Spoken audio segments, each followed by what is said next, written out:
Price lord. ಕರ್ತನಲ್ಲಿ ನನ್ನ ಆತ್ಮೀಯ ಸ್ನೇಹಿತರೆ, ಇಂದು ನಾವೆಲ್ಲರೂ ಧ್ಯಾನಿಸುವಂತಹ ದೇವರ ವಾಕ್ಯ ಸಂದೇಶ ಲೂಕನ ಸುವಾರ್ತೆ 11ನೇ ಅಧ್ಯಾಯದಲ್ಲಿ 28ನೇ ವಾಕ್ಯದಲ್ಲಿ ನೋಡ್ತೇವೆ. ದೇವರು ಈ ವಾಗ್ದಾನದಿಂದ ನಿಮ್ಮ ಸಂಗ ಈ ದಿನ ಮಾತಾಡ್ತಾ ಇದ್ದಾರೆ ಪ್ರಿಯರೇ.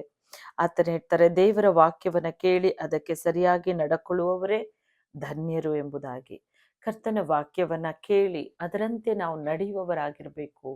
ಆತನ ವಾಕ್ಯದ ತಕ್ಕಂತೆ ನಾವು ನಡೆಯುವಾಗಲೇ ನಾವು ಧನ್ಯರು, ನಾವು ಆಶೀರ್ವಾದಕ್ಕೆ ಪಾತ್ರರು, ನಾವು ನಿತ್ಯ ಜೀವಕ್ಕೆ ಯೋಗ್ಯರು.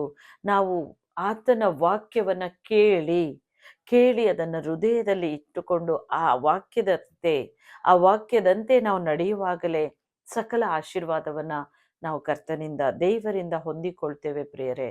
ಆ ವಾಕ್ಯವನ್ನ ಈ ದಿನ ನೀವು ಬರೀ ಕೇಳುವವರಾಗಿದ್ದೀರೋ, ಇಲ್ಲ ಹೃದಯದಲ್ಲಿ ಇಟ್ಟುಕೊಂಡು ಅದರಂತೆ ಮಾಡುವವರಾಗಿದ್ದೀರೋ, ಅದರಂತೆ ನಡೆಯುವವರಾಗಿದ್ದೀರೋ, ನಿಮ್ಮನ್ನ ಕುರಿತು ಕರ್ತನ್ ಮಾತಾಡ್ತಾ ಇದ್ದಾರೆ.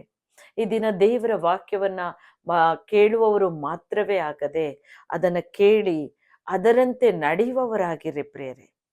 ಈ ಅಂತ್ಯ ದಿನದಲ್ಲಿ ಎಷ್ಟೋ ಜನರು ದೇವರ ವಾಕ್ಯವನ್ನ ಕೇಳಿ ಅದರಂತೆ ನಡೆಯದೆ ಅನೇಕ ತಪ್ಪುಗಳಲ್ಲಿ, ಅಪರಾಧದಲ್ಲಿ, ಪಾಪದಲ್ಲಿಯೋ, ತಮ್ಮ ದುಷ್ಕೃತ್ಯದಲ್ಲಿಯೋ ತಮ್ಮನ್ನ ತೊಡಗಿಸಿಕೊಂಡು ಆಶೀರ್ವಾದವನ್ನ ಕಳ್ಕೋತಾ ಇರುವಂತ ಆ ಒಂದು ಜನರನ್ನ ನಾವು ನೋಡ್ತಾ ಇದ್ದೇವೆ.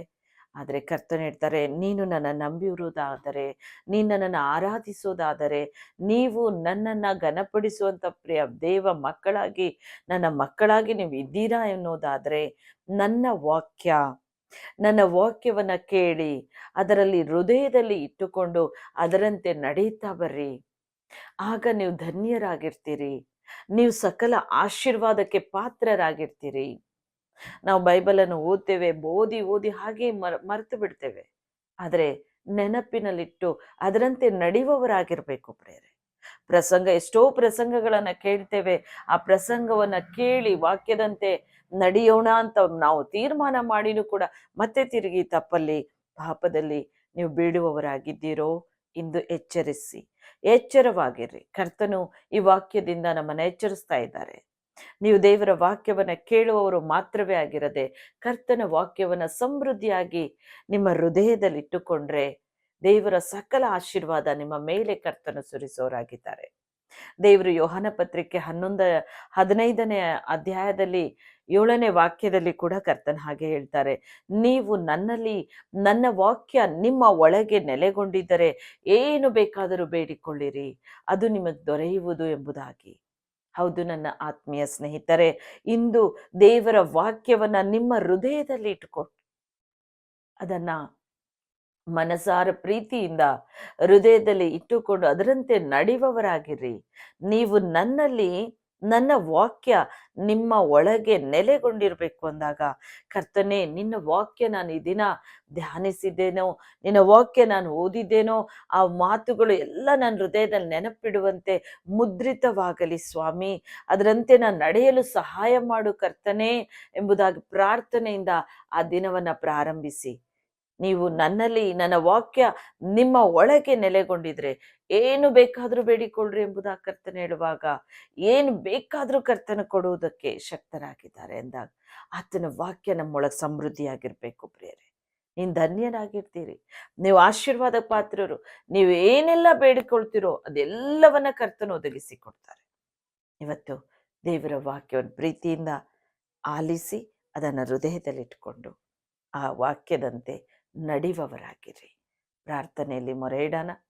ಪ್ರೀತಿಯುಳ್ಳ ತಂದೆಯೇ ಸ್ವಾಮಿ, ವೇದ ವಾಕ್ಯವನ್ನು ಕೇಳಿದ ಒಬ್ಬೊಬ್ಬರನ್ನು ಈ ದಿನ ನೀನು ಸ್ಪರ್ಶಿಸು. ಅವ್ರ ಹೃದಯದ ಕಣ್ಗಳು, ಕಿವಿಗಳು ತೆರೆಯ ಮಾಡು ರಾಜ. ನಿನ್ನ ವಾಕ್ಯವನ್ನು ಅವರು ಕೇಳುವವರು ಮಾತ್ರವೇ ಆಗಿರದೆ ಕೇಳಿ ಅದನ್ನು ಹೃದಯದಲ್ಲಿ ಇಟ್ಟುಕೊಂಡು ಅದರಂತೆ ನಡೆಯುವವರಾಗಿರುವಂತೆ ಮಾರ್ಪಡಿಸು ಅಪ್ಪ. ಅವರನ್ನು ಮಾರ್ಪಡಿಸು ಕರ್ತನೆ.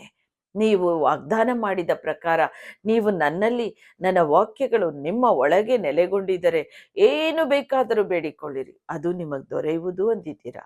ಏಸಪ್ಪ, ಅವರಲ್ಲಿ ನಿನ್ನ ವಾಕ್ಯ ಸಮೃದ್ಧಿಯಾಗಿ ತುಂಬಲಿ. ಆ ವಾಕ್ಯದಂತೆ ಅವರು ನಡೆಯಲು ಸಹಾಯ ಮಾಡು. ನಡೆಯಲು ಒಬ್ಬೊಬ್ಬರನ್ನು ಕರ್ತನೆ ಎಚ್ಚರಿಸು. ನಿನ್ನ ವಾಕ್ಯದಂತೆ ನಡೆಯಲು ಅವರು ಸಹಾಯ ಮಾಡು ಪವಿತ್ರ ಆತ್ಮನೆ. ದೇವರ ಆತ್ಮನೆ ನೀನು ನಡೆಸು ರಾಜನೇ. ನಿನ್ನ ವಾಕ್ಯವನ್ನು ಕೇಳಿ ಅವರ ಹೃದಯದಲ್ಲಿ ತುಂಬಿಸಿಕೊಂಡು ಆ ವಾಕ್ಯದಂತೆ ನಡೆಯುವಾಗ ಏನು ಬೇಕಾದರೂ ಬೇಡಿಕೊಳ್ಳಿರಿ, ಅದು ನಿಮಗೆ ದೊರೆಯುವುದು ಎಂಬುದಾಗಿ ಹೇಳಿದ ತಂದೆ. ಹೌದು ಸ್ವಾಮಿ, ಅವರು ಏನೇನೋ ಈಗ ಮೊರೆ ಇಡ್ತಾ ಇದ್ದಾರೋ, ಏನೇನು ಪ್ರಾರ್ಥನೆಯಲ್ಲಿ ಬೇಡುತ್ತಿದ್ದಾರೋ, ಯಾವ ವ್ಯಾಧಿಗಾಗಿ, ಯಾವ ಕಷ್ಟಕ್ಕಾಗಿ, ಯಾವ ದುಃಖಕ್ಕಾಗಿ, ಯಾವ ವೇದನೆಗಾಗಿಯೋ ಸ್ವಾಮಿ, ಈಗಲೇ ಅವರನ್ನು ಮುಟ್ಟಿ ಆಶೀರ್ವದಿಸು, ಬಿಡುಗಡೆ ತಾರೋ ಸ್ವಾಮಿ, ಅದ್ಭುತ ಮಾಡು ಏಸಯ್ಯ. ತಂದೆ, ನಿನ್ನ ಆಶೀರ್ವಾದ ಮಾಡುತ್ತಾ ಇರೋದಕ್ಕ ಸ್ತೋತ್ರ ಮಾಯಪ್ಪ. ನಿನಗೆ ಮಹಿಮೆ ರಾಜನೇ. ಯೇಸುವಿನ ದಿವ್ಯ ನಾಮದಲ್ಲಿ ನಾವು ಬೇಡಿಕೊಳ್ಳುತ್ತೇವೆ ಪ್ರೀತಿಯ ತಂದೆಯ ದೇವರೇ. ಆಮೀನ್.